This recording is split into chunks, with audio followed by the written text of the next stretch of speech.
The bell is rung. Welcome to InRingReality. I am your host, Josh Razauskas, here with my review of WWE WrestlePalozza, the first event of WrestlePalozza under the WWE banner. That was also the debut of WWE on ESPN Unlimited here in the United States. I did manage to get predictions filmed for both WrestlePalozza and AEW All Out. It just so happened that I wasn't able to get those predictions filmed, edited, and uploaded before the pay-per-views started on Sunday. So we're back in action with this review today. And I'd also like to announce that I have made a InRingReality TikTok, and on that TikTok you can hear my immediate thoughts on the shows. So Raw, either tonight or tomorrow morning, depending on how late it goes and when I have to lay down. Same with all the shows, so NXT, Dynamite, and SmackDown, and Collision. And those are all the products that I have time to watch right now. Sorry, stumbled over my words there for a minute. But what I'm going to do then with this show, just to make it more manageable for myself, with the exception of pay-per-view reviews and predictions, I'm going to make this a weekly show just like it was back in the day during its original run and incarnation. Now that I brought it back, I'm going to try and do the same thing. So look for that to air either Sundays or Mondays, depending on how I can get stuff going with my week in review for weekly TV. And then, as I say, the pay-per-views will be the exception for added content. Pay-per-views and PLEs. I guess I should get used to saying now to be more specific. I also wanted to mention really quickly, I don't think you're going to be able to pick this up any because I do have a dynamic microphone, but it is raining extremely hard right now where I am. So if you do hear background noise, I do apologize for that. So, WWE WrestlePalozza. How did it go? Well, myself personally, I really liked this show. I thought it was really good for it being so rushed together and being the launch event that WWE wanted it to be. It did in some places feel like an extended episode of Raw or SmackDown, but depending on the build, that's how a lot of WWE PLEs do feel. So I didn't really reject it from that standpoint. I think the surprise element that was teased by Triple H was kind of overblown, because the only surprise that we got was the earliest they've ever done a Hall of Fame announcement by having Stephanie McMahon announced for the 2026 Hall of Fame class. She's the first ever inductee, and this is the earliest they've ever done an announcement. And apparently she was not aware of it herself when Undertaker came out. So that was really the only surprise, unless you count the results of the first match, which of course we will get into now, and that was Brock Lesnar versus John Cena, because in this match, Brock Lesnar destroyed John Cena. He basically, in the realm that you can do it for today's wrestling landscape, Brock Lesnar jobbed out John Cena. John Cena got very little offense in. He did hit 3 AAs, but Brock Lesnar kicked out.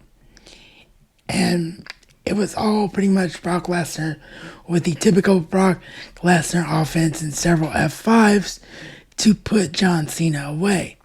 Now, the reason this, of course, could be considered a surprise is that many of us myself included, thought it was a foregone conclusion that we were going to see John Cena get the victory in this matchup.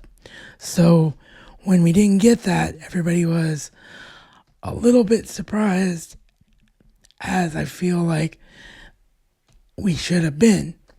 But it's now come out 100%. We all speculated on this, but it's now come out 100% to be true that John Cena himself is choosing his final opponents during this retirement run. So John Cena wants to work Brock Lesnar. John Cena is the one that thinks Brock Lesnar is one of his greatest opponents that he's ever had. So if John Cena wants to work Brock Lesnar, there's not much that we, the fans, can say about it. It's John's choice to work Brock. And I think what this means, this squash victory for Brock Lesnar at WrestlePalooza, it means that Brock Lesnar is being set up to be John's final opponent in his retirement match in December at Saturday Night's Main Event, because that's where John will get his win over Brock. And what he'll do with the remaining dates in between, I don't know, but he will coax Brock Lesnar to come back, or in kayfabe, actually, probably more likely the way it'll go is in kayfabe tonight on Raw, Brock Lesnar will be suspended or something for his actions leading up to the match with John Cena. He'll be punished in some way by John Cena or by Adam Pearce or by Triple H because of something that happens tonight on Raw, whatever. That'll be the way that they write him off of the show for a while, unless they don't feel a need to write him off the show because he's not really assigned to any brand. But that used to be what they would do. But regardless, Brock Lesnar will be gone for a month or two, and then John Cena will have a reason to call him out, setting him up to be that final opponent, is my prediction for this scenario. Because to me, otherwise, I know that John apparently respects Brock, and John has no problem putting people over during this final run. But Brock Lesnar, you know it, and I know it as fans, has nothing to the overall WWE product. So I'm not quite sure why John Cena would be so insistent on putting Brock Lesnar over unless that was the plan. So that is my guess. Because, as I say, he adds nothing to the product, no level of excitement. No one can be into Brock Lesnar right now because of what's going on with the lawsuit. So the performer wants to work with him, the performer being John Cena, that's fine, but the investment just isn't there like it probably would have been a few years ago. It was cool to see Paul Heyman do Brock Lesnar's announcement to the ring. Like, that was classic, and that is what you think about when you think of Brock Lesnar. But not much else to say about a squash match, although that was quite a lot to say about a squash match because it did have the exposition behind it. But yeah, that's how I think this thing is going to go down with that. Next up, it is the Usos versus the Vision, Braun Breaker and Bronson Reed, the Bronze, as I thought they would. Again, you never got to see it because of time constraints, but as I thought they would in the predictions video that I did make for WrestlePalooza, as well as AEW All Out, I did think that the Vision would win here, and they did. But it wasn't so much what I thought it was. The infighting, for lack of a better way to put it, between the Usos as well as Jimmy Uso's heel tendencies really didn't play a factor because LA Knight was a special guest referee in this one. It was more about the distraction of LA Knight more than anything else that caused the Usos not to be as sharp, and then the Bronze just did what the Bronze do at the end of the match and just dominated with a spear and a tsunami. Now, one thing that did happen during this match was there was a chair shot with Braun Breaker and Jey Uso, and the chair didn't break properly across Braun Breaker's back like it was supposed to. So it came up and did this to Jey Uso's nose. And Jey Uso was pretty banged up and actually apparently right now is in concussion protocol. So hopefully he's not out for very long and hopefully he's okay. But yeah, for what it was, which was the same main event on Raw that we've been seeing in various combinations and not really an Uso or Uso reuniting match, I should say, that we all expected it to be on some grand scale instead of just something thrown together because it made sense. I thought it was very good and very entertaining. Next up, it was the best match of the night as far as a technical wrestling standpoint. Not the best match of the night in terms of emotion for me, and we'll get into that, of course. But from a pure bell-to-bell wrestling standpoint, this was fun, phenomenal, as I like to say, because it was fun and it was phenomenal and it was just breathtaking to see artists hone their craft. And of course, I'm talking about the WWE Women's Championship match for the vacated title due to Naomi's pregnancy between Io Sky and Stephanie Vaquer. And to my relief, just as I hoped it would be, but various reports being what they were, nobody really knew. But to my relief and to the relief of all of you, I'm sure Stephanie Vaquer did get the victory here to become the new WWE Women's World Champion. And the chemistry that she had with one of the best wrestlers in the world, and Io Sky, was just through the roof. And this thing was just a clinic bell to bell about how to work with someone, how to counteract someone, how to flow with them move for move. These two had tremendous in-ring chemistry and reminded you what the art form of professional wrestling is when it came to how this match went down. So I absolutely loved every absolute second of this match. If you haven't seen it, this is the one match, if you don't care about the emotional aspect of things that we'll get into next, this is the one match that I think everyone needs to go out of their way to see. It was just that good.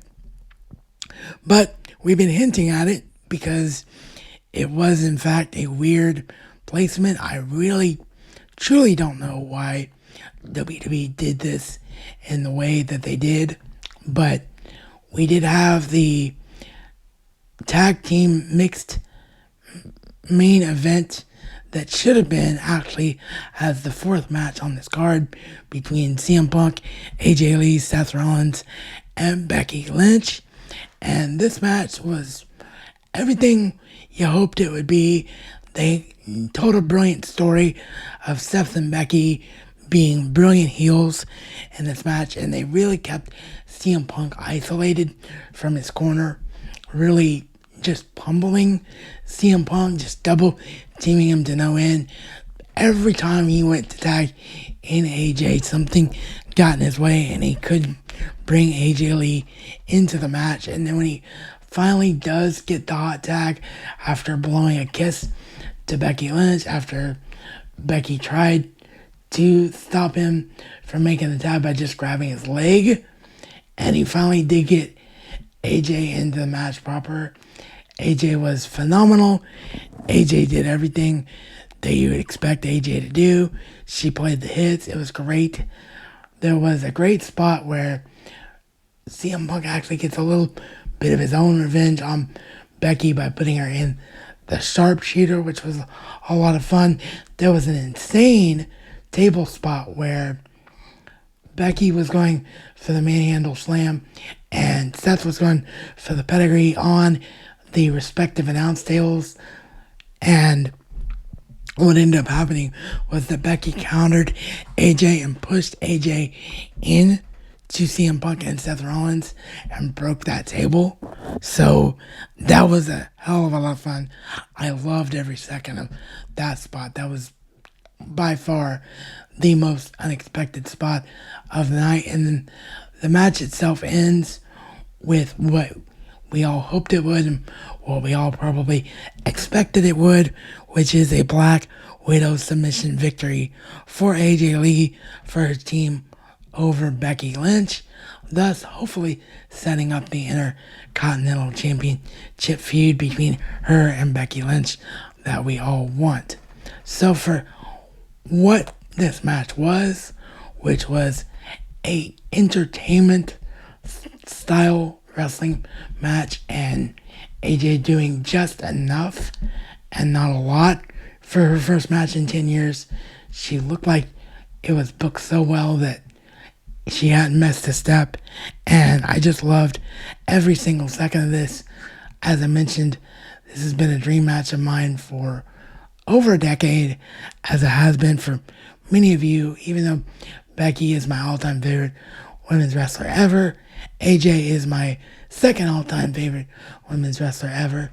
CM Punk is my second favorite all-time male wrestler ever, behind Chris Jericho. So there was really no way for me to pull for anyone in this match.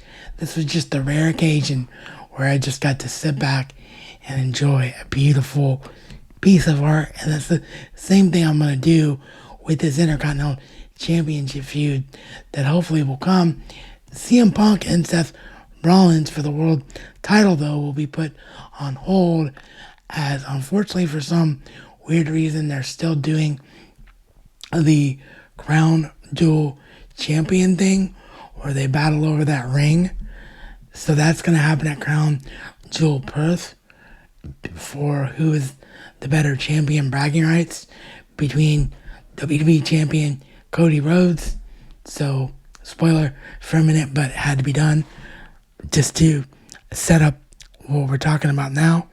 So WWE champion WWE champion Cody Rhodes and World Heavyweight Champion Seth Rollins will be facing off versus one another at Crown Jewel Perth. So next up, it was, of course, the WWE Championship match between Drew McIntyre and Cody Rhodes. And to no one's surprise, and as I just unfortunately had to spoil just a bit, Cody Rhodes is still your WWE champion. This was good for what it was. There was a thing where Cody Rhodes might have been trying to sell ring rust, or just Drew working over his arms and legs too much, because he did this weird thing where his moves weren't as crisp, and he was like doing that kind of thing of like jerking his head around the entire match. I don't really know how to describe the story element here, but that is what indeed happened. So yeah, the only issue that I had with this match, because I mean it's Drew McIntyre and Cody Rhodes, two of the best wrestlers in the world.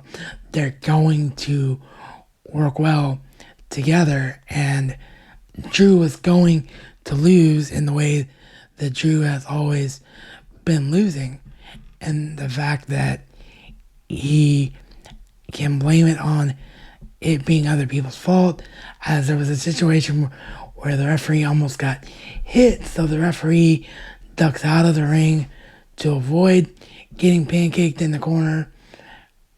Drew hits a version of the Claymore, but because the referee was out of the ring, he's only able to count 2 when it was a count of 8, really, per se. So that'll be the way they continue the justification for this feud after Crown Jewel for Drew McIntyre.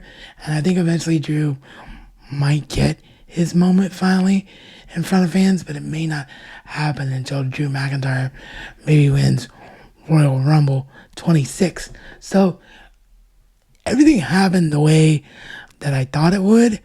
The issue that I had, and I'm sure it's one that a lot of you agree with as well, was just the placement and timing of this match. Because why was this the main event over what should have been the main event with Punk and AJ and Becky and Seth? Because of the build, because of the emotion and anticipation, this by far should have been the actual main event of the card. I think the explanation came from Cody himself during the post show for WrestlePalooza, where Cody Rhodes was talking about no matter what else was going on, we showed ESPN what WWE is all about tonight and the importance of whoever holds this and why this is the most important thing in WWE. This, of course, being the WWE Championship and why I'm QB1. So I think that was their creative justification, was that they wanted to show the importance of being WWE Champion to whatever new audience might have been tuning in because of the new deal with ESPN. I don't agree with it. It doesn't make any sense to me. The main event, especially for a non-WrestleMania, even though they might be trying to turn WrestlePalooza into another yearly big show.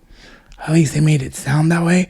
But for now, it's not on the level of a WrestleMania.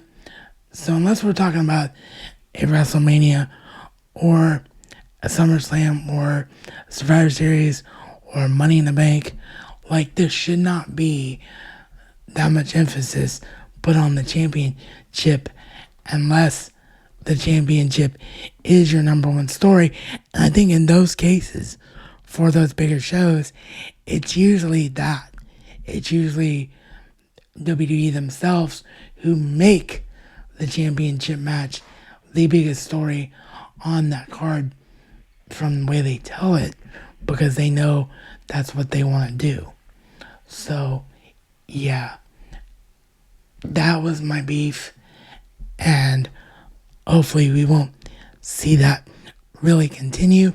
But for what it was a really good match. Again, as I mentioned, it's Drew McIntyre, it's Cody Rhodes. They worked tremendously well together in this match. So for what WrestlePalooza was, I enjoyed it.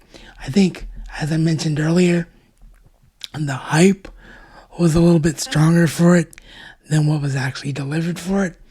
But that's a typical thing for most shows. We'll have to see what happens now that we're moving on to WWE Crown Jewel Perth, Australia coming up. So tomorrow I will be back with my review of AEW All Out. I was going to try and put these up same day, but just because of where time is for my end of things before I was able to film, and I of course was not able to film yesterday on Sunday, also due to matters beyond my control. So I just don't want to have to overload things. I want to make sure one video gets up at a time. So WrestlePalooza now, today, and then AEW All Out will be uploaded tomorrow. And as I mentioned, the regular weekly show will start on next Sunday or Monday.